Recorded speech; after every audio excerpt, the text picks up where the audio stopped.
బంగాళాఖాతంలో ఉపరితల ఆవర్తనం ఏర్పడింది. ఈ నేపథ్యంలో తమిళనాడు, కర్ణాటక మీదుగా ద్రోణి పయనిస్తుంది. దీంతో ఏపీలో మరో 5 రోజుల పాటు వర్షాలు కురవనున్నాయి. పలు చోట్ల ఉరుములు, మెరుపులతో కూడిన వర్షాలు పడతాయని వాతావరణ శాఖ తెలిపింది. తీరం వెంబడి 30 నుంచి 40 కిలోమీటర్ల వేగంతో ఈదురుగాలులు వీస్తాయని పేర్కొంది. ఇంకా లోతట్టు ప్రాంతాల వారు అప్రమత్తంగా ఉండాలని హెచ్చరించింది.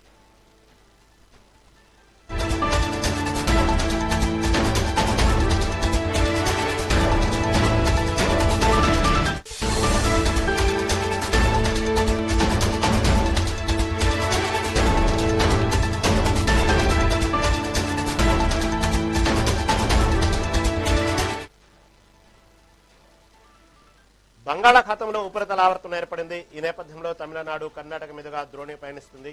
దీంతో ఏపీలో మరో 5 రోజుల పాటు వర్షాలు కురవనున్నాయి.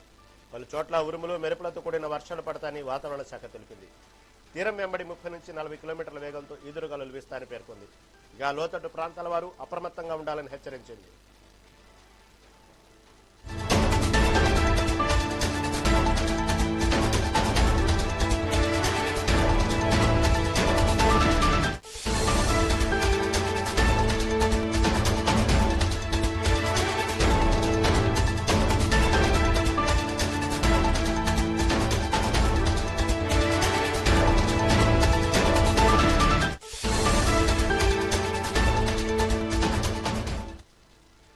బంగాళాఖాతంలో ఉపరితల ఆవర్తనం ఏర్పడింది. ఈ నేపథ్యంలో తమిళనాడు, కర్ణాటక మీదుగా ద్రోణి ప్రయాణిస్తుంది. దీంతో ఏపీలో మరో 5 రోజుల పాటు వర్షాలు కురవనున్నాయి.